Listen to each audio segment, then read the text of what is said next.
সঙ্গীন প্রণয়াশক্তি পর্ব সংখ্যা ৪৯-৫০। লেখনীতে সুরায়া রাফা। গল্প পাঠে আমি অরোরা ইসলাম। দার্জিলিং নামটা শুনলে চোখের সামনে ভেসে ওঠে মেঘে ঢাকা, বৃষ্টি ভেজা, সবুজে ঘেরা এক অপ্রতিভ দৃশ্যপট।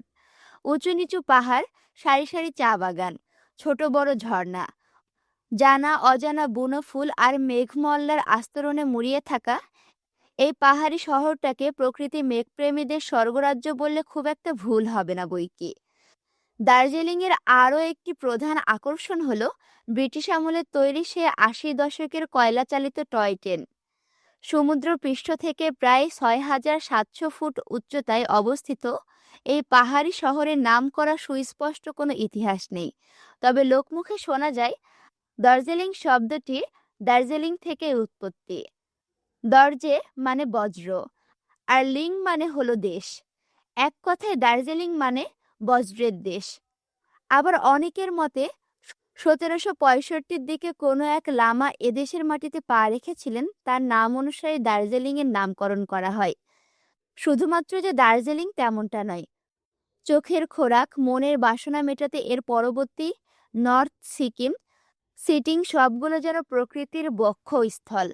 শহরে একঘেয়ে জীবনে ভার বইতে বইতে ক্লান্ত পরিশ্রান্ত মানুষগুলোকে একটুখানি স্বস্তির সঞ্চার খুঁজে দিতেই বোধহয় উপরওয়ালার এই নিদারুণ সৃষ্টি।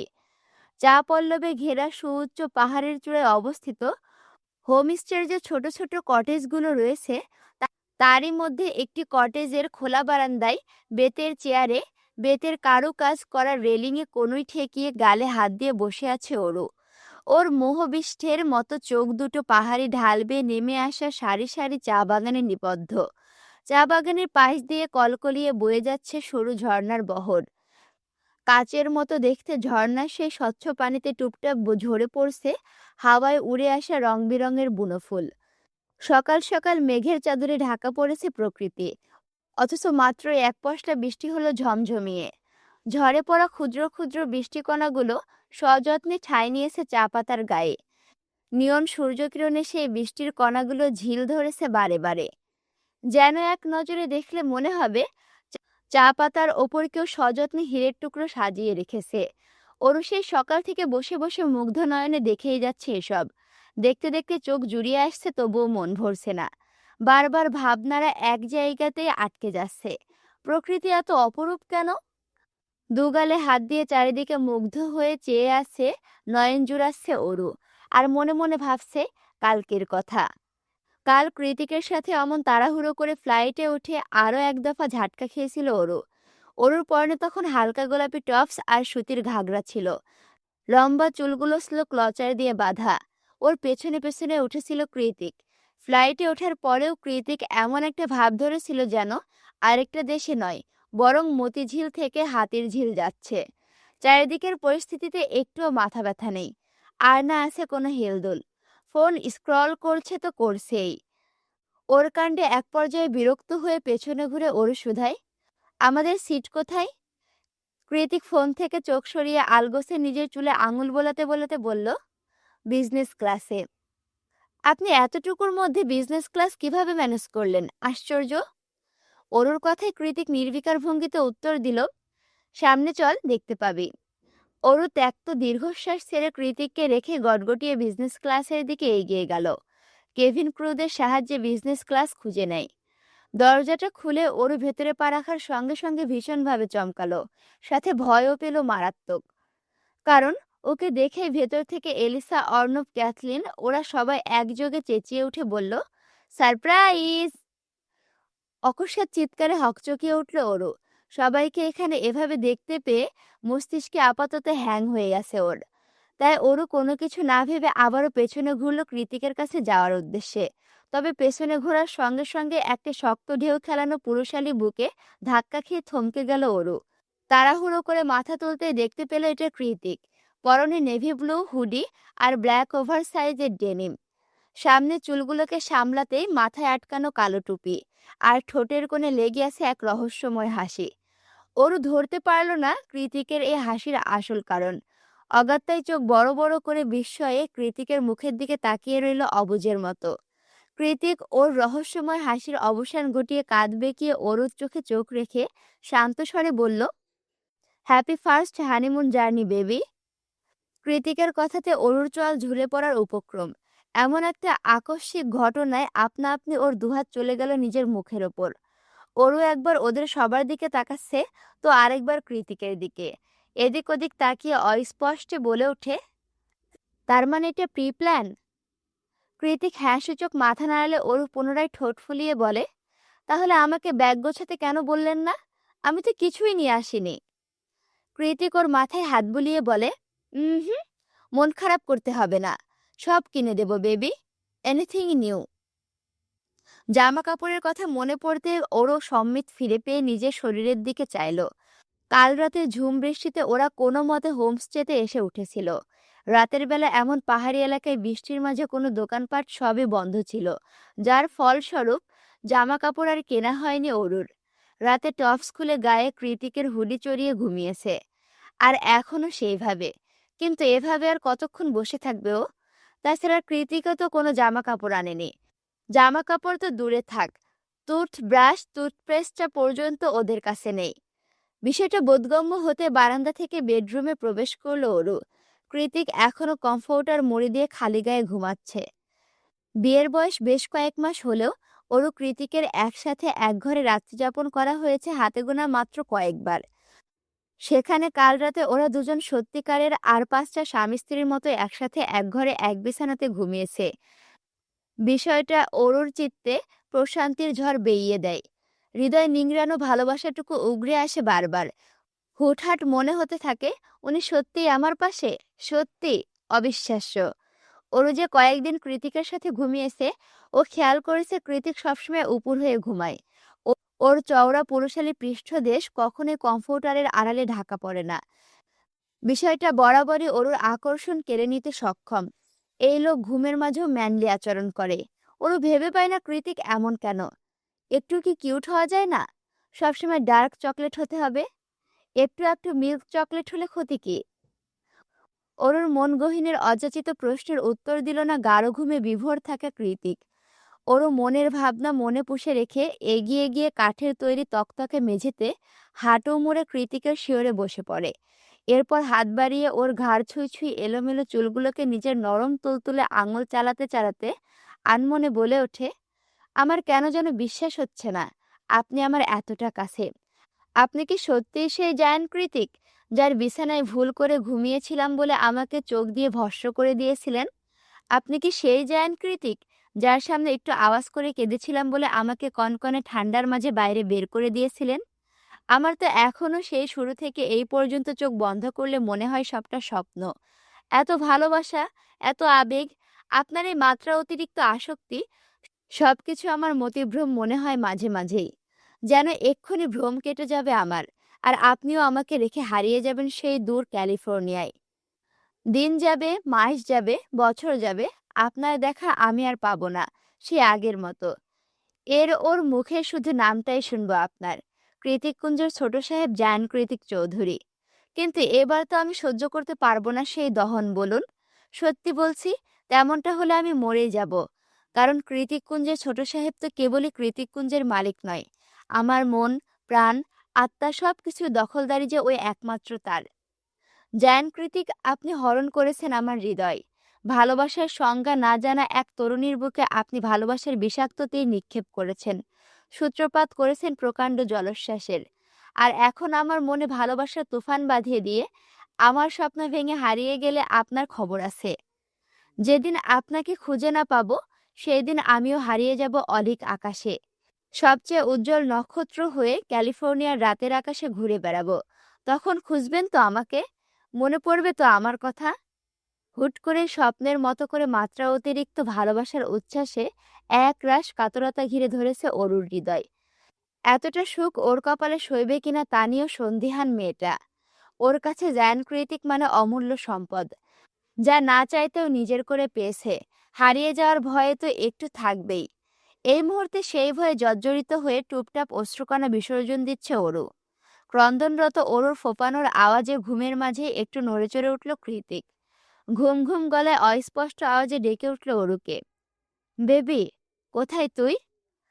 কৃতিক মাত্রই নড়েচড়ে উঠেছে দেখে অরু তাড়াহুড়ো করে চোখের পানিটুকু মুছে নিজেকে স্বাভাবিক করে শান্ত স্বরে বলল, "এই এই যে, উঠুন এবার। শপিংয়ে যেতে হবে তো। আমাদের পড়ার কিছু নেই তো এখানে, বাথটব ছাড়া।" অরুর কথার পাশে কৃতিক বালিশে মুখ ঘেঁষতে ঘেঁষতে হাসকি স্বরে বলল, "কেন? নেই কেন? কালকে তো কিছু করিনি।" অরু এবার উঠে দাঁড়িয়ে বিরক্তির স্বরে বলল, "কাল যে এক কাপড়ে দার্জিলিংয়ে চলে এলেন, তা ভুলে গিয়েছেন?" অরুর কথায় এতক্ষণে টনক নড়ল কৃতিকের। তবে ওর মধ্যে শপিংয়ে যাওয়ার কোনো রকম হেলদোল দেখা গেল না। ও শরীরে কমফোর্টারটা আরেকটু ভালোভাবে গায়ে জড়িয়ে নতুন উদ্যমে ঘুমাতে ঘুমাতে অস্পষ্ট আওয়াজে বলল, "ওয়ালেটে ইন্ডিয়ান কার্ড আছে, যেটা খুশি নিয়ে যা। আমি এলিসাকে ফোন করে বলে দিচ্ছি, ও তোর সাথে যাবে। এই অচেনা দেশে শুধুমাত্র এলিসা আপুকে ভরসা করে আপনি আমাকে একা ছেড়ে দেবেন?" কৃতিক জুৎ ছুঁয়ে আরাম করে শুয়ে বলল, "আমি সঙ্গে গেলে ঠিক তোকে যেভাবে আগলে রাখতাম, এলিসাও সেভাবে রাখবে। I believe in her. এখন যা তো, ঘুমাতে দে, নয়তো রাইড করতে পারবো না।" "আপনি এখানেও রাইডে যাবেন? তাও এই পাহাড়ি রাস্তার বৃষ্টির মাঝে?" উম হুম অরুর কথায় প্রত্যুত্তরে ঘুমের দেশে তলিয়ে যেতে যেতে জবাব দিল কৃতিক। অরু শপিংয়ের উদ্দেশ্যে বেরিয়েছে অনেকক্ষণ। বেলা বেজেছে 10টা কি 11টা। কৃতিক এখনো ঘুমে তলিয়ে আছে। কি জানি কতদিনের ঘুম একসাথে ঘুমাচ্ছে ও। তবে কৃতিকের এই আরামের ঘুম বোধহয় খুব একটা সহ্য হলো না ওর ব্যাংক ম্যানেজারের। সেই সকাল থেকে মুঠোফোনে ভাইব্রেট বাজিয়ে ম্যানেজার সাহেব কল দিয়ে যাচ্ছেন তো দিয়েই যাচ্ছেন। ভাইব্রেটের কাপা আওয়াজে এক পর্যায়ে ঘুম ছুটে গেল, নড়েচড়ে উঠে ফোন রিসিভ করলো কৃতিক। এপাশ থেকে হ্যালো বলার সঙ্গে সঙ্গে ম্যানেজার সাহেব সালাম জানিয়ে উদ্বিগ্ন কণ্ঠে বলে ওঠে, "স্যার, আপনি বোধহয় ঘুমিয়ে। বিরক্ত করার জন্য দুঃখিত sir, but sir, it's urgent." "হ্যাঁ, বলুন।" কৃতিকের অনুমতি পাওয়ার সঙ্গে সঙ্গে লোকটা বলল, "স্যার, সকাল সকাল আপনার ব্যাংক অ্যাকাউন্ট থেকে কয়েক লক্ষ টাকা উইথড্র করা হয়েছে।" কৃতিক মুখ থেকে একটু বিরক্তির আওয়াজ বের করে বলল, "সো হোয়াট?" ম্যানেজার সাহেব ভেবেছিল কৃতিক হয়তো অবাক হবে কিংবা প্রপার ইনফরমেশন জানতে চাইবে, কিন্তু তেমন কিছু না হওয়াতে তিনি ভড়কে গিয়ে বললেন, "না মানে স্যার, হুট করে সকাল সকাল অতগুলো টাকা?" ম্যানেজারের কথা শেষ হওয়ার আগে কৃতিক মাঝপথে বলে ওঠে, "don't worry, it's just my wife." Manager সাহেব তৎক্ষণাৎ নিজের বোকামিতে খামি খেয়ে দুর্বল গলায় বলল, "oh, okay sir, then it was my mistake, I am really sorry." তারপর ওপাশ থেকে ভেসে এলো কল কেটে দেওয়ার পিক পিক আওয়াজ। ম্যানেজার সাহেব কল কেটে দিল। হাতের ফোনটা বিছানার একপাশে ছুঁড়ে ফেলে দিয়ে কৃতিক আবারও চোখ বুজে মৃদু হেসে অস্পষ্ট স্বরে বলল, "বউটা বড় হচ্ছে, স্বামীর টাকা কিভাবে ওড়াতে হয় তার যথাযথ ট্রেনিং নিচ্ছে। Good job Elisa." কৃতিকের কটেজের পাশেই যে কটেজটা অবস্থিত, তার বেলকনিতে আপাতত বসে আছে নীলিমা। কোনো রকম চেয়ারে কিংবা টুলে নয়, মেঝেতে বসে আছে মেয়েটা। পরনে এখনো সে দুদিন আগের বাসি বেনারসি। ডাগর ডাগর চোখ দুটো ক্লান্তিতে কোটরে ঢুকে গিয়েছে, মুখশ্রী মলিন। সেই মলিন মুখে নিষ্প্রভ চোখে বাইরে তাকিয়ে আছে নীলিমা। বক্ষপিঞ্জর থেকে ক্রমাগত উগরে আসছে চাপা দীর্ঘশ্বাস। নীলিমা যখন ওর জীবনের সাথে ঘটে যাওয়া চাঞ্চল্যকর ঘটনাগুলো ভেবে ভারী দীর্ঘশ্বাস ছাড়ল, ঠিক সে সময় রুমে প্রবেশ করে সায়র। সায়রের চোখ মুখ ভীষণ গম্ভীর। সবসময় চঞ্চল হাসি মুখ, ঠান্ডা মস্তিষ্কে সায়র সত্তাটা হুট করে কাল থেকে যেন কেমন উধাও। সায়রের হাতে কিছু শপিং ব্যাগ ছিল। ও সেগুলো নীলিমার সামনে ধরে গম্ভীর গলায় বলল, "চেঞ্জ করে নাও।" নীলিমা ঝগড়া করার অবস্থায় নেই। তাছাড়া সায়রের চোখ মুখ দেখেও মনে হচ্ছে না যে ঝগড়া করতে ইচ্ছুক। তার উপরে দুদিন ধরে এক কাপড়ে থাকার দরুন শরীরটাও কেমন কুটকুট করছে। তাই উপায়ান্তর না পেয়ে প্যাকেটগুলো হাতে নিল নীলিমা। আসলে গতকাল অরু বেশ কিছু জামাকাপড় দিয়েছিল নীলিমাকে, কিন্তু অরুর তুলনায় নীলিমা একটু গোলুমোলু আর লম্বা হওয়ায় সেগুলো নীলিমার হয়নি। কারণ অরু বেশিরভাগই লং স্কার্ট আর টপস পরে। আর না তখন জামাকাপড় নিয়ে ওর কোনো রকম খেয়াল ছিল। অগত্যা এক কাপড়ে এক দেশ থেকে পাড়ি দিয়ে আরেক দেশে চলে আসতে হলো নীলিমাকে। নীলিমা কাপড় নিয়ে ওয়াশরুমে ঢুকে গেল। সায়র গিয়ে বারান্দায় দাঁড়ালো। বারান্দার রেলিংয়ে দুহাতে ভর দিয়ে দাঁড়িয়ে চারিদিকে চোখ বোলাতে বুক চিরে এক ফালি দীর্ঘশ্বাস বেরিয়ে এলো সায়রের। এটা মূলত সায়রের হোমস্টে। শুধু একটা নয়, দার্জিলিং সিটি মিলিয়ে বেশ কয়েকটা হোমস্টে রয়েছে শায়রের। সবগুলো শায়রের বাঙালি ম্যানেজার দায়িত্ব নিয়ে দেখাশোনা করে। শায়রের পৈতৃক নিবাস দার্জিলিংয়ে, তবে পূর্বপুরুষ আর বন্ধুমহল বাংলাদেশি হওয়ায় বাংলাটা ওর ভালোভাবে আয়ত্ত।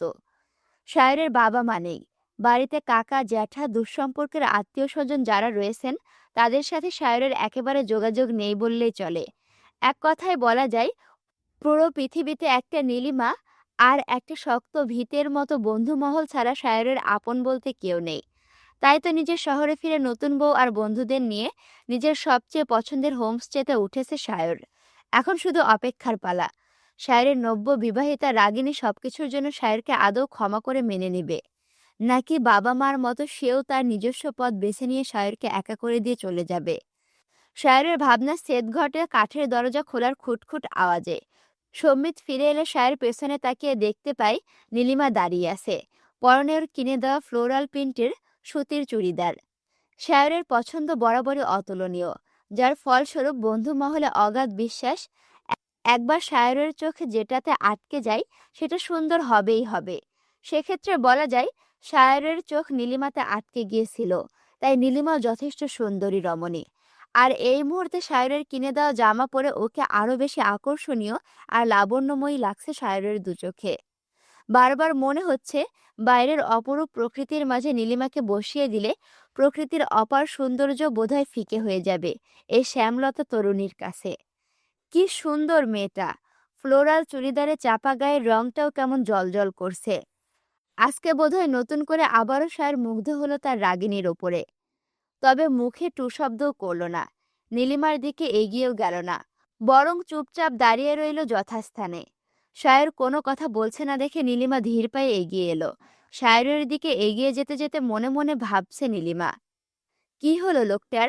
এতদিন তো কথা বলে বলে পাগল করে দিত, অযথা বিরক্ত করত, ভুলভাল জোকস শোনাতো, অথচ আজ এমন একটা পরিস্থিতিতে চুপ করে আছে কেন? এমন একটা ভাব যেন উনি আমাকে নয়, আমি উনাকে বিয়ের আসর থেকে তুলে এনে বিয়ে করেছি। আশ্চর্য! নীলিমার সামনে এসে চুপচাপ দাঁড়িয়ে আছে দেখে শায়ের নির্লিপ্ত কণ্ঠে শুধালো, কিছু বলবে? জামা কাপড় সব ঠিকঠাক হয়েছে? নীলিমা নিজের নিচু মাথাটা এদিক ওদিক নাড়িয়ে ইতস্তত কণ্ঠে বলল, ইনারের সাইজ ঠিক হয়নি।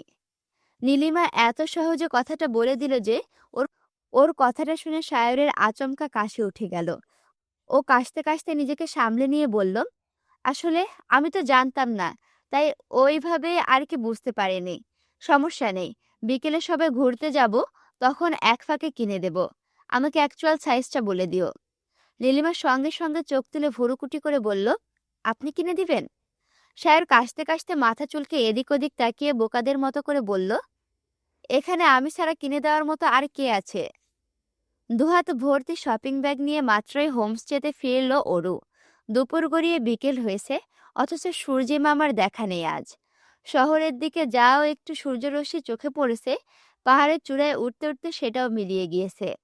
চারিদিক মেঘাচ্ছন্ন, পেঁজা তুলাদের মতো মেঘেদের ভেলায় সবুজ চা বাগানকে গাঢ় সবুজ লাগছে। কি অপরূপ দৃশ্য! ওরও আরো এক দফা মুগ্ধ হতে হতে কটেজে ফিরে এলো। দরজা খুলে ভেতরে প্রবেশ করে শপিং ব্যাগগুলো একপাশে রেখে ওরু এদিক ওদিক তাকিয়ে কৃতিককে খুঁজতে ব্যস্ত হয়ে পড়ে। ও এমন একটা পর্যায়ে আছে যে কৃতিককে ঠিক কি বলে সম্বোধন করবে ভেবে পায় না। ভালোবাসা যখন চরম শিখরে পৌঁছে যায় কিংবা একান্ত কাছাকাছি মুহূর্তগুলো, তখন তো নাম ধরেই ডেকে ফেলে। কিন্তু সচরাচর নাম ধরে ডাকাটা ওরুর কেমন মুখে বাঁধে। কারণ সম্পর্ক যাই হোক, কৃতিক ওর চেয়ে 12 বছরের বড়। এদিকে কিছু একটা বলে ডাকা যাচ্ছে না দেখে ওরু চোখ দিয়ে খুঁজে খুঁজে হয়রান। এক পর্যায়ে উপায়ান্তর না পেয়ে ওরু ভাইয়া বলে ডেকে উঠল কৃতিককে।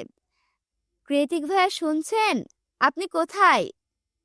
অরুর ডেকে ওঠার সঙ্গে সঙ্গে কৃতিক ওকে টান মেরে বারান্দায় নিয়ে এসে দেওয়ালে চেপে ধরল। কপালটা ভীষণভাবে কুঁচকে রেখে শক্ত গলায় বলল, কে তোর ভাইয়া? অরুর মুখে জবাব নেই, ও তাকিয়ে আছে কৃতিকের দিকে। আজ এই প্রথম কৃতিককে গ্লাস পরতে দেখল অরু। চিকন ফ্রেমের বড় বড় দুটো জুৎসই গ্লাসে তাকে মারাত্মক সুদর্শন লাগছে। আজকাল ল্যাপটপে কাজ করলে চোখে গ্লাস লাগায় কৃতিক, আর এই মুহূর্তে চশমা পরিহিত কৃতিককে এতটা কাছে দেখে শুষ্ক একটা ঢোক গিলল অরু। পরক্ষণে ভেতরে উথাল পাথাল অবাধ্য অনুভূতিগুলো দমাতে চোখ নামিয়ে নিল, নিচে চাইল ও। অরু নিচে চেয়ে আছে দেখে কৃতিক ওর দিকে সামান্য গ্রাবা নামিয়ে হিসিয়ে বলল, কে তোর ভাইয়া? Answer me. অরু জবাব দিল না, মাথা নিচু করে ঠোঁট কামড়ে দাঁড়িয়ে রইল শুধু। Do you think I am your brother? কৃতিকের কথায় অরু এবার তাড়াহুড়ো না সূচক মাথা নাড়ালে কৃতিক পুনরায় বলে, ওকে ফাইন, তাহলে আমার গ্লাসটা খোলো। তৎক্ষণাৎ অরু চকিত মাথা উঁচিয়ে কৃতিকের চোখে চোখ রাখল। নিজের কানকে বিশ্বাস করতে পারছে না ও। কি বলল মাত্র কৃতিক? খোলো? প্রথমবার তুমি সম্বোধনে হুট করে কেমন যেন একটা বউ বউ শিহরণ ছড়িয়ে গেল অরুর সর্বাঙ্গে জুড়ে। অরু কাচুমাচু করছে দেখে কৃতিক পুনরায় বলল, আমি কিছু বলেছি? আমার চশমাটা খুলে ফেলো অরু। অরু এবার কথা শুনল কৃতিকের। নিজের কম্পিত দুহাত বাড়িয়ে খুলে ফেলল কৃতিকের গ্লাস। গ্লাস তখনও অরুর হাতেই ছিল। কৃতিক আর সেটাকে রেখে দেওয়ার অপেক্ষা করল না। তার আগে ধৈর্যহারা হয়ে তড়িৎ গতিতে অধর ডোবালো অরুর ওষ্ঠাধারের ভাঁজে। অরুর ঠোঁটে একের পর এক গাঢ় চুমু এঁকে দিতে দিতে কৃতিক হিসিয়ে বলল, এবার বল, কে তোর ভাইয়া? ভাইয়ারা কি বোনদের সাথে এমন কিছু করে যা আমি করছি? অরু তৎক্ষণাৎ চোখ খিচে না সূচক মাথা নাড়ল। কৃতিক সেভাবে অরুর হাতটা তুলে চোখের সামনে এনে দুজনের কাপলিং রিংগুলো ইশারা করে বলল, দেখ তো, তোর অনামিকা আঙুলে আমার দেওয়া রিংটা চকচক করছে। এটা কারা দেয় জানিস? অরু এবার হ্যাঁ না দুদিকে মাথা নাড়ল। কৃতিক এক হাতে ওর তুলতুলে কোমল বাঁকানো কোমরটা শক্ত করে চেপে ধরে বলল, লাভাররা। আমি তোর লাভার, তাই তোকে এটা দিয়েছি। এটার মানে হচ্ছে তুই আমার প্রপার্টি। তোকে আর কেউ এক্সপোজ করতে পারবে না, নো ওয়ান। কৃতিকের কথায় ওকে শান্ত করার উদ্দেশ্যে অরু চোখ বুজে জলদি জলদি হ্যাঁসূচক মাথা নাড়ল। কৃতিক এবার অরুর বন্ধ চোখের দিকে তাকিয়ে বাঁকা হেসে দুহাতে ওর টপসটা ধীরে ধীরে ওপরে তুলতে শুরু করে। এই পর্যায়ে এসে অকস্মাৎ চোখ খুলে কৃতিকের দুহাত চেপে ধরল অরু। কৃতিক সঙ্গে সঙ্গে অরুকে ছেড়ে দিয়ে দু পকেটে হাত গুজে একটা দীর্ঘ নিঃশ্বাস ছাড়ল। তারপর টেবিল থেকে এক গ্লাস পানি নিয়ে ঢকঢক করে সেটা পান করে ধপ করে বসে পড়ল বেতের চেয়ারে। অরু একটু মাথা তুলে কৃতিকের আগাগোড়া পরক করে মিনমিনিয়ে শুধালো, রাগ করেছেন? কৃতিক জবাব দিল না। অরুকে টেনে এনে নিজের ওপরে বসিয়ে ওর কাঁধে নাক ঘষতে ঘষতে অসহায় স্বরে বলল, আর কতদিন heartbeat? It's bordering me, I can't উফ। কৃতিক বেশ বিরক্ত। ব্যাপারটা বুঝতে পেরে অরু নরম স্বরে বলল, আই এম সরি। অরুর হঠাৎ ক্ষমা প্রার্থনায় কৃতিক নিজের মাথা তুলে শুধালো, তুই কেন সরি হচ্ছিস? এই যে বারবার আপনার মেজাজ খারাপ করে দেওয়ার জন্য। অরুর কথায় কৃতিক জিভ দিয়ে অধর ভিজিয়ে নিজেকে সামলে নিয়ে ঠোঁটের ভাঁজে কিঞ্চিত হাসি রেখে বলল, ইটস ন্যাচারাল বেবি, এতে আমি মন খারাপ করিনি। তুই বড় হয়ে গিয়েছিস, এটা আমাদের দুজনার জন্যই ঠিক কত বড় ব্লেসিং সেটা ভবিষ্যতে বুঝতে পারবি। এখন চল। অরু অবাক হয়ে প্রশ্ন ছুড়ল, কোথায় যাব? কৃতিক ওকে কোলে তুলে বেডরুমের দিকে নিয়ে যেতে যেতে বলল, তোর পছন্দের শহরে এসেছিস অথচ ঘুরে দেখবি না, নাকি আজকে সারাদিন আমার সাথে? কৃতিককে মাঝপথে থামিয়ে দিয়ে অরু হকচকিয়ে বলে ওঠে, না, যাব তো। কৃতিক ওর মাথায় হাত বুলিয়ে মৃদু স্বরে বলে, লেটস গো বেবি। অরুর মতে পুরো দার্জিলিং শহরটাই বিস্ময়কর। এখানে আলাদা করে দেখতে যাওয়ার কিছু নেই। কটেজের বারান্দায় বসে বসে দার্জিলিং এর প্রকৃতি সৌন্দর্য আহরণ করা যায় নির্বিঘ্নে। তবুও সবাই মিলেমিশে আজ বেশ কয়েকটা ট্যুরিস্ট এরিয়াতে ঘুরে বেরিয়েছে ওরা। সারা বিকেল ঘোরাঘুরি করে এখন স্ট্রিট মার্কেটে ঢুকেছে সবাই। কৃতিক ভিড়ভাট্টার মধ্যে নেই, তাই একটা বাইক রেন্ট করে অরুকে নিয়ে সোজা বেরিয়ে পড়েছে রাইডিংয়ে। পাহাড়ের বাঁকে বাঁকে সরু রাস্তা ধরে খুব ধীর গতিতে রাইড করছে কৃতিক।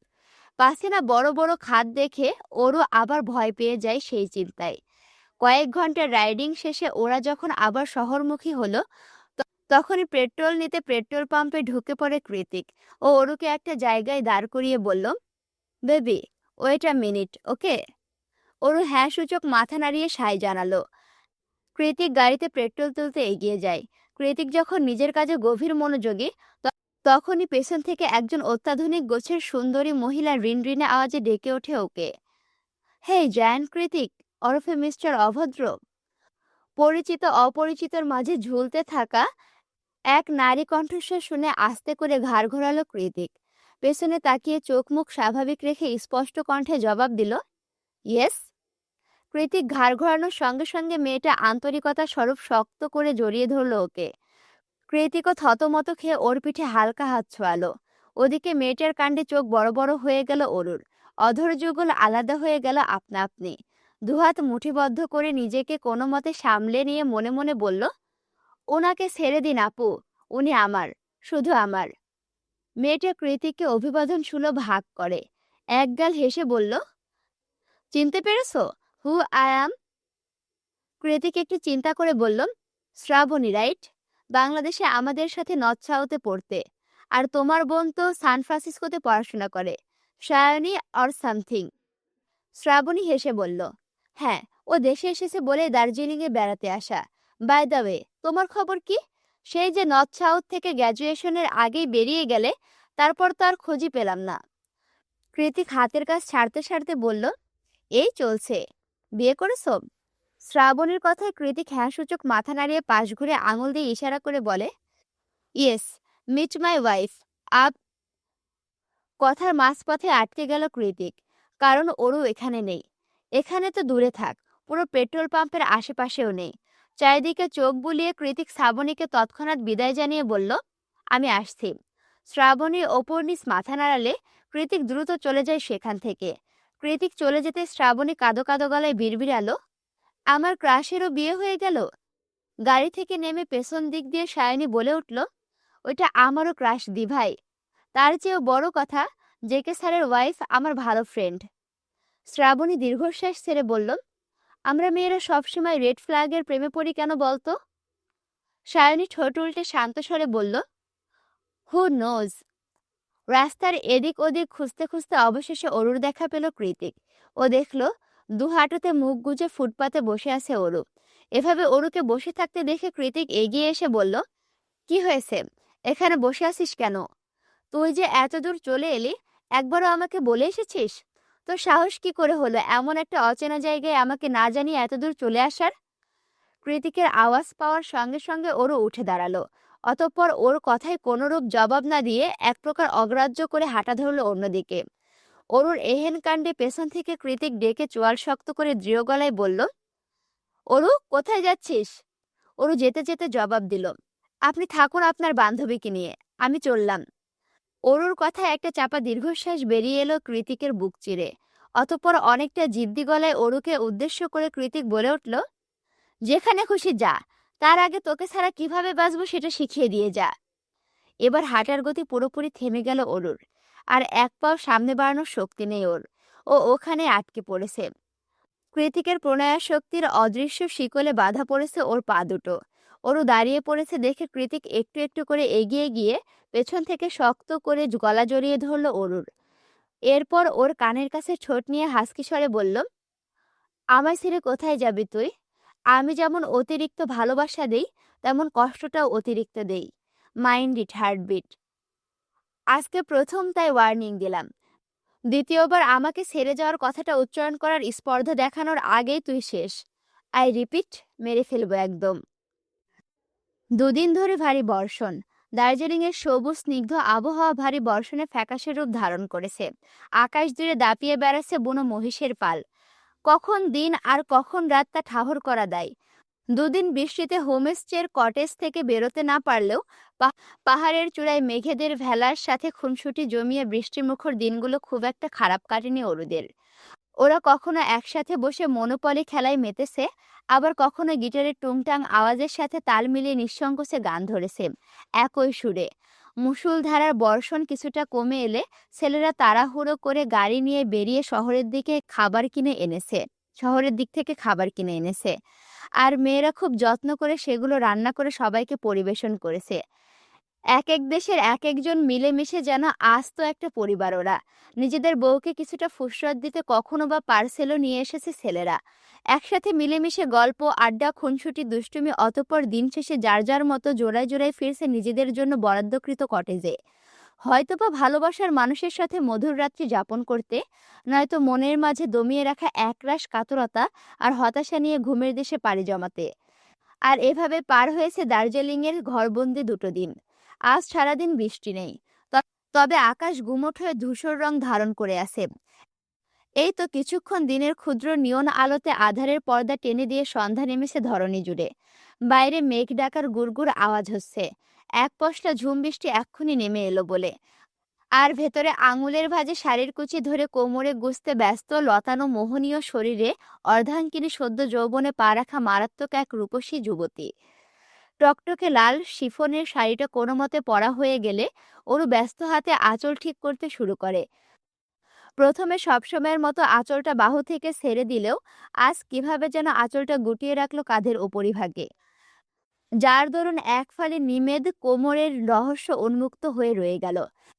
হাতের কাজ শেষ করে ওরু ঘুরে দাঁড়ালো কটেজের দেওয়ালে লাগিয়ে থাকা অত্যাধুনিক গোলাকার আয়নাটার দিকে, যেখানে ভেসে উঠেছে এক রহস্যময়ী সুন্দরী রমণীর নিদারুণ প্রতিবিম্ব।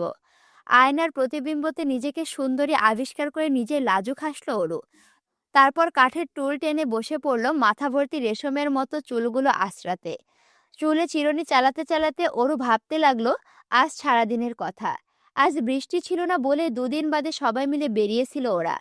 স্যাঁতস্যাঁতে আবহাওয়ার মাঝে রক গার্ডেন, রেইনবো ফলস, পাম ফরেস্ট সবখানে একটু করে ট্যুর মেরে আবারও শহরের দিকে ফিরে এসেছে ওরা সবাই মিলে। যেহেতু শহরটা সায়রের, তাই আজকের ট্যুর গাইডও সায়র। ও সবাইকে এটা ওটা দেখাতে ব্যস্ত। ওদিকে সারাদিনে ওরু, নীলিমা আর এলিসাও একসাথে ছিল। আগমনটা যেভাবে হোক না কেন, হুট করে নিজেদের স্বপ্নের শহরে পা রেখে দুই বান্ধবী পুলকিত ওরা, যার ফলস্বরূপ উচ্ছ্বাসে কোনো ঠিক ঠিকানা নেই ওদের।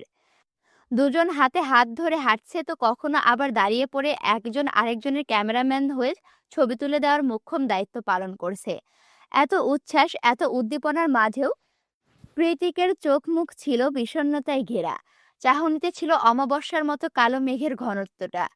সবার মাঝে উপস্থিত থেকেও যেন কিছু একটা নিয়ে খুব হতাশা দেখাচ্ছিল ওকে। গতানুগতিক বেপরোয়া চলন-বলনের মাঝেও ওর চোখে সে অপরাগ দীর্ঘশ্বাস আর আক্ষেপটুকু স্পষ্ট খেয়াল করেছে ওরও। কৃতিক কখনো ফোন স্ক্রল করছে, তো কখনো আবার সবার থেকে দূরে গিয়ে দাঁড়িয়ে দাঁড়িয়ে স্মোক করছে। এমনকি পরনে কালো রঙা হুডিটার চেনটা যে বক্ষস্থল পর্যন্ত খুলে ভেতরে সাদা স্যান্ডো গেঞ্জিটা দৃশ্যমান, সে খেয়াল অবধি নেই ওর। এত আনন্দের মাঝেও এইসব কিছু চোখ এড়ায়নি অরুর। কৃতিককে এভাবে বিষণ্ণ মুখে দাঁড়িয়ে থাকতে দেখে অরু যতবারই ওর শুকনো মুখশ্রীর প্রাণে প্রশ্নসূচক দৃষ্টি নিক্ষেপ করেছে, ঠিক ততবারই কৃতিকের চাহনিতে বুক কেঁপে উঠেছে অরুর। টলটলে দিঘির জলের মতো চোখ দুটোতে কি ভীষণ কাতরতা আর অপারগতা, তা কেবল অরুই টের পেয়েছে। কৃতিকের এমন ভগ্ন চাহনি দেখলেই হৃদয়ে ভীষণ তোলপাড় হয় অরুর। বারবার মনে হয় সবার সামনে ছুটে গিয়ে কৃতিকের বুকে ঝাঁপিয়ে পড়তে, ওর ভাষা ভাষা চোখের পাতায় আবেশিত চুমু এঁকে দিয়ে দৃঢ় গলায় বলতে, এই তো আমি তোমার বুকেই আছি। তাহলে কেন এত কাতরতা বলো? কিন্তু সেটা তো সম্ভব নয়, কারণ কৃতিকের মতো ছন্নছাড়া বেপরোয়া ওরও নয়। যথেষ্ট লজ্জা আর সংকোচ রয়েছে ওর মাঝে। তাই এবার নীলিমাকে রেখে ধীর পায়ে এগিয়ে গিয়ে অরু দাঁড়ালো কৃতিকের পাশ ঘেঁষে। অরু পাশে এসে দাঁড়াতেই চোখ নামিয়ে এক ঝলক ওকে দেখে নিয়ে পুনরায় চোখ সরিয়ে নিকোটিনের ধোঁয়ায় কুণ্ডলি পাকাতে মন দেয় কৃতিক। কৃতিকের এহেন মুড অফ হওয়ার কারণটা যে ও নিজেই, তা ভালো মতো আঁচ করতে পেরেছে অরু। তবুও কিছুটা সংশয় নিয়ে কাপা কণ্ঠে কৃতিককে শুধালো, কি হয়েছে, ঠিক আছেন আপনি? অরুর কথায় কৃতিক আবারও সেই ব্যথাতুর চাহনি নিক্ষেপ করে নরম গলায় জবাব দিল, ঠিক আছি। তারপর আর কোনো কথা নয়। অর্ণব আর সায়রকে ডাকতে ডাকতে অরুকে এক প্রকার এড়িয়েই ওখান থেকে চলে গিয়েছে কৃতিক।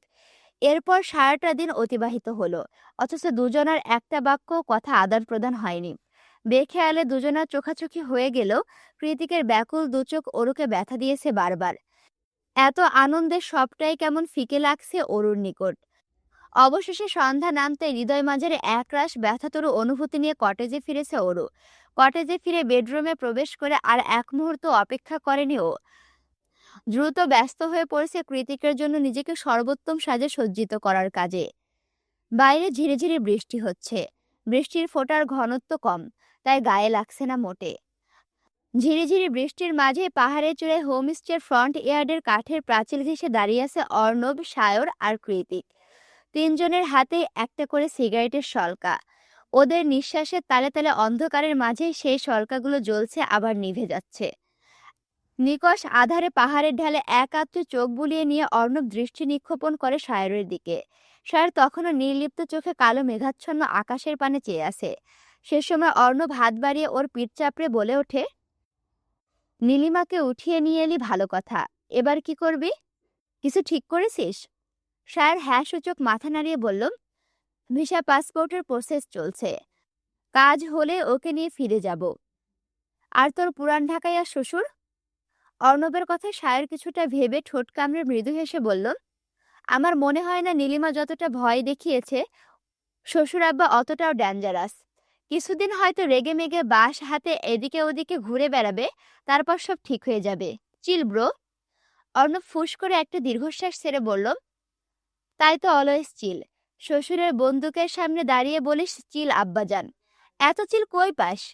অর্ণবের কথা সায়র মলিন হেসে কৃতিকের দিকে তাকিয়ে বলে, আমরা তো ফিরে যাচ্ছি, তুই কি করবি? সায়রের কথা একটা ভারী দীর্ঘশ্বাস বেরিয়ে এলো কৃতিকের বুক চিরে। কিছুক্ষণ থম মেরে থেকে ও বলল, আপাতত যাচ্ছি না।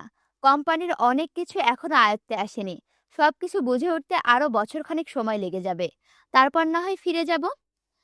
কৃতিকের কথার পাশে অর্ণব ভুরুকুঞ্চিত করে বলে উঠল, কোম্পানি তো তুই হেড অফিস থেকেও সামলাতে পারবি, এখানে থাকতে হবে কেন? কৃতিক বলল, ওরুকে নিয়ে ভাবছি, আমাদের সম্পর্কটা আরেকটু স্বাভাবিক হোক। আমি ওর অভ্যাসে পরিণত না হলে কোনো কিছুই সম্ভব নয়। নয়তো দেখা যাবে ইউএসএতে ফিরে মা আর আপার জন্য কান্নাকাটি লাগিয়ে দিয়েছে। কৃতিকের কথায় অর্ণব হ্যাসূচক মাথা নাড়ালেও স্যার বাম হাতে ঢুকিয়ে দিয়ে বলে উঠল, কিন্তু ওরও তো অ্যা অ্যা অ্যা। শায়রের কথা জিহ্বা অবধি এসে থেমে গেল, কারণ এই মুহূর্তে নিজের বাহু দিয়ে ওর গলাটে চেপে ধরে আছে কৃতিক। ওর হাতের বাঁধনটা ছাড়ানোর জন্য শায়র কায়কুই করছে খুব, অর্ণবের কাছে সাহায্য চাইছে।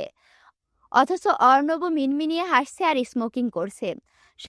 শায়রকে আরেকটু শক্ত করে চেপে ধরে কৃতিক দাঁত কটমটিয়ে বলল, কতবার বলেছি আমার বইয়ের নাম মুখে নিবি না তুই? কথা কানে যায় না? শায়র খ্যাক খ্যাক করে কেসে উঠে অস্পষ্ট আওয়াজে বলল, আরে ভাই আমি তো বিবাহিত এখন স্যার। বিবাহিত কেন? 3 বাচ্চার বাপ হলেও তুই আমার বইয়ের নাম মুখে আনবি না, ব্যাস।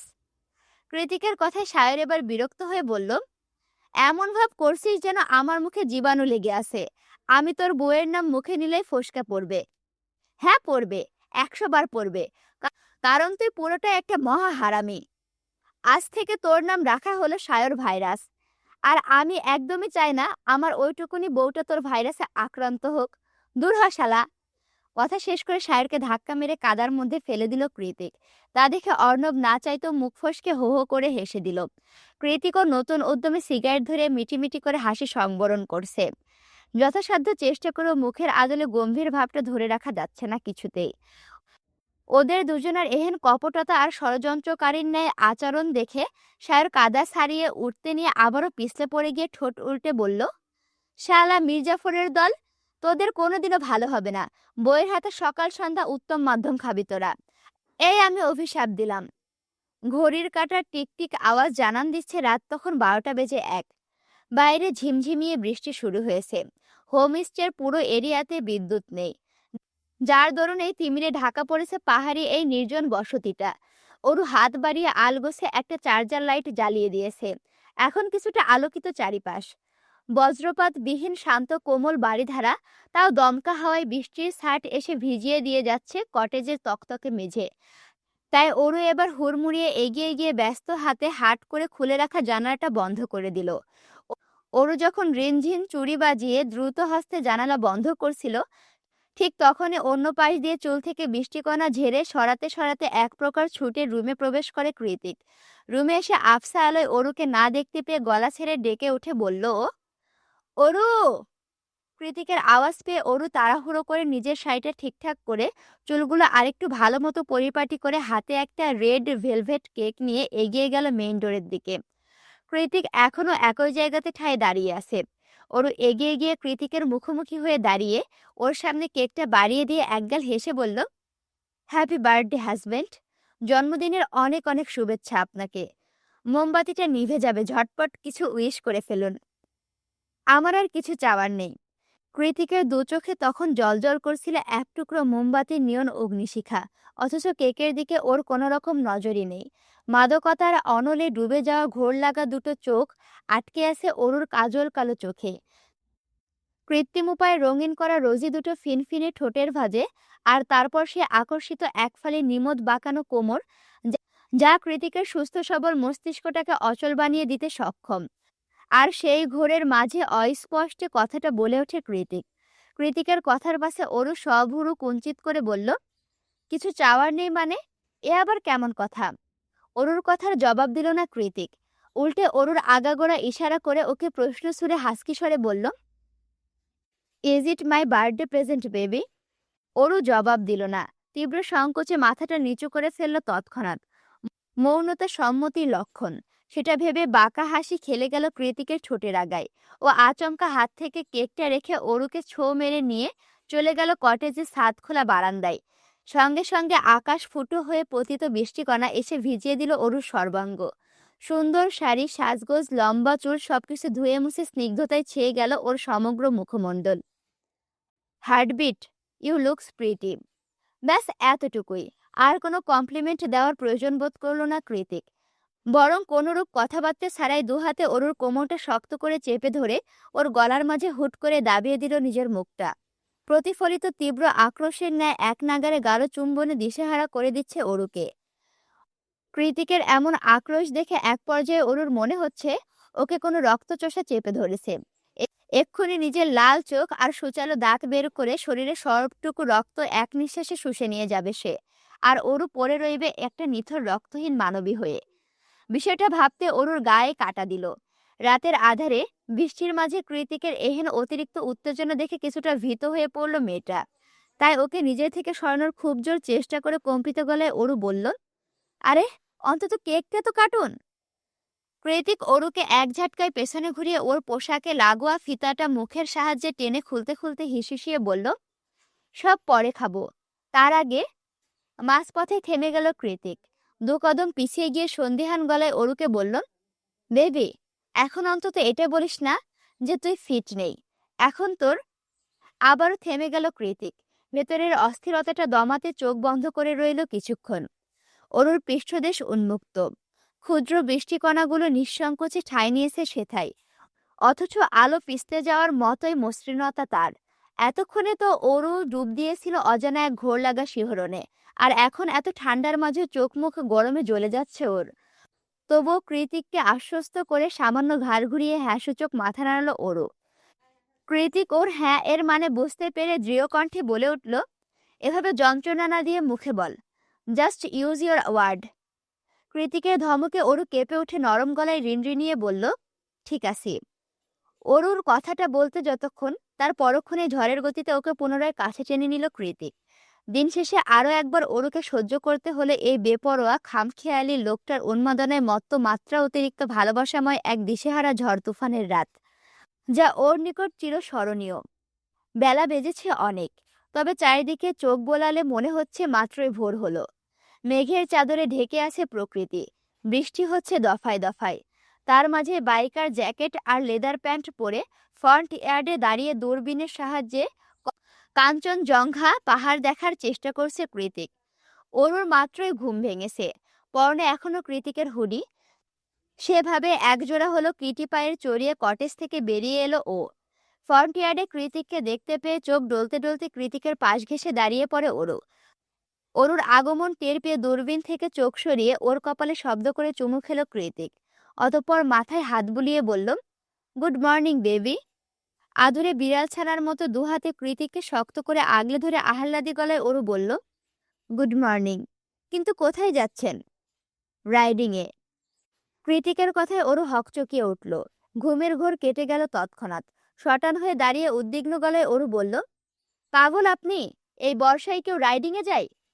ওর কথায় কৃতিক ফিসলে হেসে জানালো, পাহাড়ি রাস্তায় বৃষ্টির মাঝে রাইডিংয়ের থেকে অ্যাডভেঞ্চার আর কি হতে পারে? অরু ঠোঁট উল্টে বলল, তাহলে আমিও যাব। কৃতিক তৎক্ষণাৎ অরুর কথায় ঘোর আপত্তি জানিয়ে বলল, নো ওয়ে, তুই এখানেই থাকবি। কেন? আমি গেলে সমস্যাটা কি? কৃতিক দূরবীনে নজর দিয়ে বলল, রাস্তাঘাট পিচ্ছিল, তার উপর একটু পরপরই বৃষ্টি হচ্ছে এখন, তোকে নেওয়া যাবে না। অরু রুদ্ধ আওয়াজে বলে উঠল, তার মানে আপনি বলতে চাইছেন রাস্তায় রিস্ক আছে, তাই তো? সেটা কখন বললাম? এই যে এখন। কৃতিক ভেতর থেকে দীর্ঘশ্বাস ছেড়ে বলল, আমি তেমন কিছু। তাহলে আমাকে নিয়ে যান, আমিও তো আপনার সাথে রাইডিংয়ে যেতে চাই।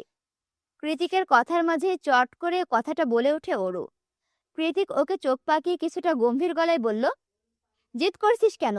বলছি তো নেব না। সারা রাতভর এত ভালোবাসা দেওয়ার পরও সকাল সকাল কৃতিকের এতটুকু শক্ত কথায় বেশ গায়ে লাগলো অরুর।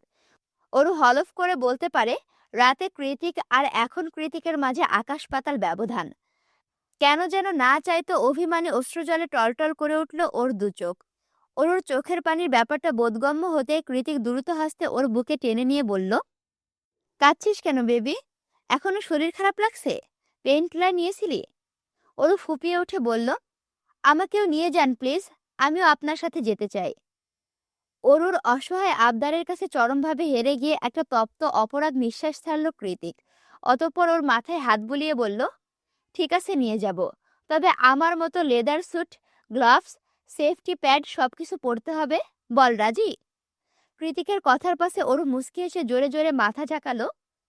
বাইরে মুষলধারায় বৃষ্টি হচ্ছে, তার মধ্যে পাহাড়ি রাস্তা ধরে সিটিংয়ের দিকে সাই সাই করে এগিয়ে যাচ্ছে বাইকটা।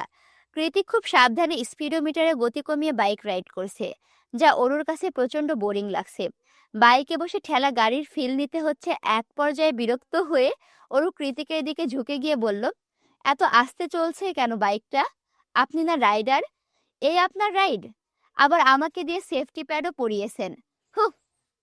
অরুর কথায় কৃতিক কপট হেসে বলল, তোর যে ফাস্ট রাইডিং পছন্দ সেটা আগে বলিসনি কেন? আমি আরো ভাবলাম ছোট মানুষ। কৃতিকের কথার আগা মাথা না বুঝে ওরও ভুরুকুটি করে বলল, আপনি কি বলতে চাইছেন? কিছু না, ধরে বস।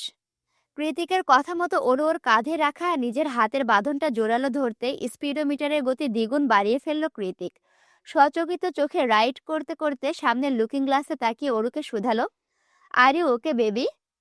ওর প্রশ্নের জবাবে অরু হ্যাঁসূচক মাথা নাড়লে সঙ্গে সঙ্গে স্পিডোমিটারের গতি আরো বাড়িয়ে দিল কৃতিক।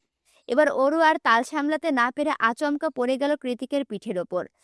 কৃতিক একইভাবে লুকিং গ্লাসে তাকিয়ে হেলমেট পরিহিত অরুকে বলল, এভাবে নয়, শক্ত করে জড়িয়ে ধর। অরু ধরল।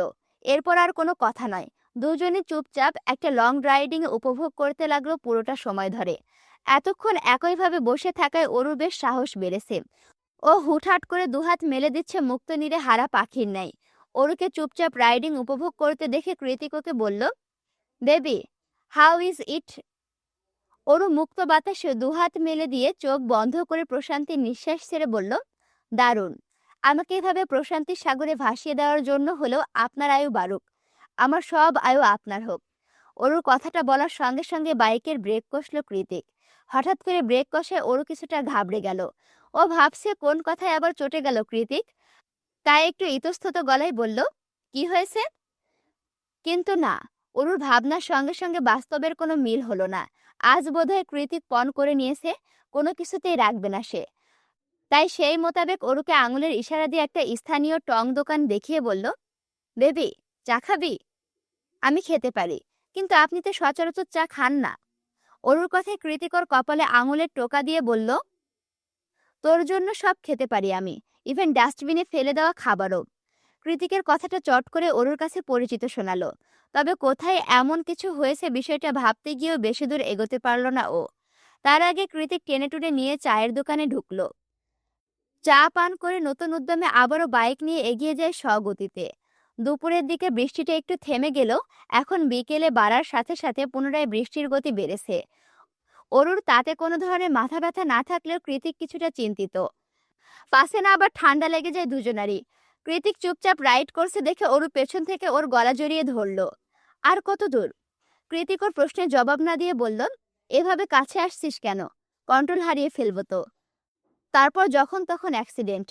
অরু এদিক ওদিক মাথা নাড়িয়ে কৃতিকের কথায় ঘোর আপত্তি জানিয়ে বলল, হুম, মোটেই না। আপনি খুব ভালো রাইড করেন, কত মসৃণ, এত দ্রুত চলছে, তাও আমি একটুও ভয় পাইনি। তাহলে তুমি করে ডাক। কৃতিকের কথায় অরু ফিক করে হেসে বলল, আপনার তুমিতে এত দুর্বলতা কেন বলুন তো? কৃতিক বেখেয়ালে বলল, জানি না, তোর মুখে তুমি ডাক শুনতে ভালো লাগে।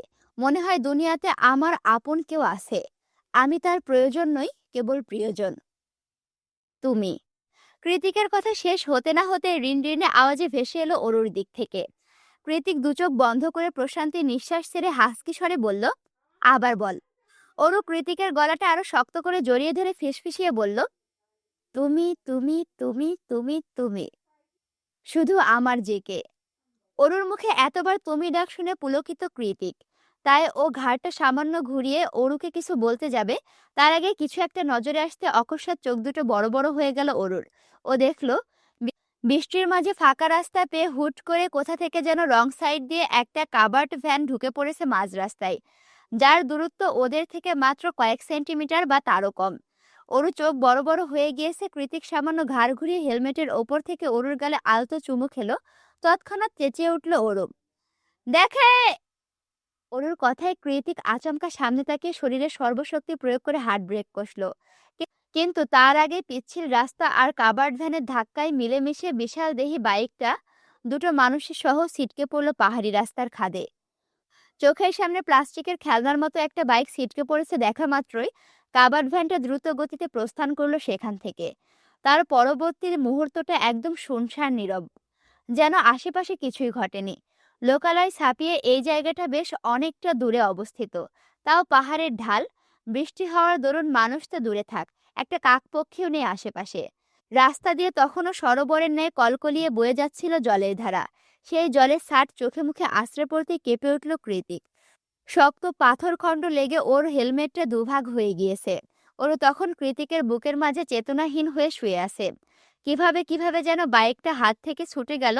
অরুকেও শক্ত করে বুকে চেপে ধরেছিল কৃতিক, যার দরুন অরুর হেলমেটটা এখনো অক্ষত। নিভু নিভু চোখে এক ঝলক অরুকে দেখল কৃতিক। না, ওর হেলমেট ঠিক আছে। নিজেরটা আদৌ ঠিক আছে কিনা তা দেখার মতো সুযোগ হলো না কৃতিকের, কারণ ওর মাথাটা শক্ত জড়বস্তুর মতো ভার হয়ে আছে। সেই সাথে চুলগুলো আঠালো মনে হচ্ছে। চোখ দুটো ঝাপসা, পুরো দুনিয়া ওলটপালট দেখাচ্ছে। সেই ঝাপসা চোখে কৃতিকের চোখ গেল এক কোণে উল্টে পড়ে থাকা বাইকটার দিকে। ও নিজের রক্তাক্ত হাতে বুক পকেট থেকে দিশলাই বের করে কি ভেবে যেন দিশলাইটা জ্বালিয়ে ছুঁড়ে মারলো বাইকটার দিকে। সঙ্গে সঙ্গে মাথার সামনে অগ্নিশিখা ছাড়িয়ে দাউ দাউ করে জ্বলে উঠল বাইকটা। বহুক্ষণের প্রচেষ্টায় একটুখানি উঠে বসলো কৃতিক। অতঃপর খুব করে চেষ্টা চালালো অরুকে নিজের সর্বশক্তি দিয়ে কোলে নেওয়ার, কিন্তু পারল না। উঠে দাঁড়ানোর আগে হাঁটু ভেঙে ধপ করে বসে পড়ল চুনো পাথরের ওপর। নাক দিয়ে অনর্গল রক্ত ঝরছে, আজকে একটু বেশিই ঝরছে। কিন্তু কানের কাছে এখান থেকেও কি যেন চুয়ে চুয়ে পড়ছে। কৃতিক আস্তে করে হাত দিয়ে সেইখানটায়, তারপর ভেজা হাতটা এনে ধরল নিভু নিভু চোখের সামনে। ধরতে আফসা আফসা দেখতে পেল ওর কান বেয়ে ঘন কালচে রক্ত গড়িয়ে পড়ছে। রক্তটা স্বাভাবিক নয়। কৃতিক তা দেখে একটু তাচ্ছিল্য করে হাসলো, যেন কিছুই হয়নি। ব্যাস এইটুকুই। এরপর পুরো রঙিন পৃথিবীটা কৃতিকের চোখের সামনে ধীরে ধীরে কালচে হয়ে এলো। হাত পাগুলো কাঁপতে কাঁপতে চোখের সামনে অকস্মাৎ আধারে তলিয়ে গেল পুরো ধরনী। কৃতিক আস্তে করে পড়ে রইল চেতনাহীন অরুর পাশে। একটু আগের খুনসুটি, অরুর গায়ের ঘ্রাণ, অরুর খিলখিলি হাসির আওয়াজ, আর সবশেষে দুঠোঁটে নাড়িয়ে অস্পষ্ট ফ্যাসফেসে আওয়াজ, maybe I could not protect you, but I love you heartbeat. এরপর কয়েক মিনিট নীরবতা। পরক্ষণে আবারও একটু ঠোঁট নাড়ল Kritik. I love you lot. আমার সব আয়ু তোর হোক বউ। আমি না হয় তোর মধ্যেই বাঁচব, অবশেষে আমি তুই মিলেমিশে একাকার হব, আর বাধা নেই। দেশের নামি দামি ব্র্যান্ডেড বাইকটা তখন দাউ দাউ করে জ্বলছিল এক কোণে। এটাই বোধহয় অরুকে কষ্ট দেওয়ার জন্য অপরাগ, জায়ান্ট কৃতিকের তীব্র রাগের বহিঃপ্রকাশ ছিল। আসসালামু আলাইকুম, কেমন আছো তোমরা সবাই? আশা করি ভালো আছো। তোমরা অনেকে প্রশ্ন করছিলে সঙ্গীন প্রণয়াশক্তি উপন্যাসের আর কয়টা পর্ব বাদ আছে। সঙ্গীন প্রণয়াশক্তির মোট পর্ব সংখ্যা ৫৬টি। আজকে ৫০ পর্ব দিলাম, তার মানে আর ৬টা পর্ব বাদ আছে। এখানে ২টা সারপ্রাইজ পর্বও আছে। তো তোমরা যদি বলো তাহলে এই সঙ্গীন প্রণয়াশক্তি উপন্যাসটি শেষ হওয়ার পর ওই সারপ্রাইজ পর্ব ২টাও দিব। এখন তোমরা তোমাদের মতামত কমেন্ট বক্সে জানাও। ভিডিওতে যদি এখনো লাইক কমেন্ট শেয়ার না করে থাকো, অবশ্যই লাইক কমেন্ট শেয়ার করো। আর আমার চ্যানেলটি যদি এখনো সাবস্ক্রাইব করে না থাকো, অবশ্যই সাবস্ক্রাইব করে পাশে থাকো। দেখা হচ্ছে পরবর্তী ভিডিওতে। আমি তোমাদের সাথে আছি, তোমাদের অপ্রিয় পাঠিকা অরোরা ইসলাম। আল্লাহ হাফেজ।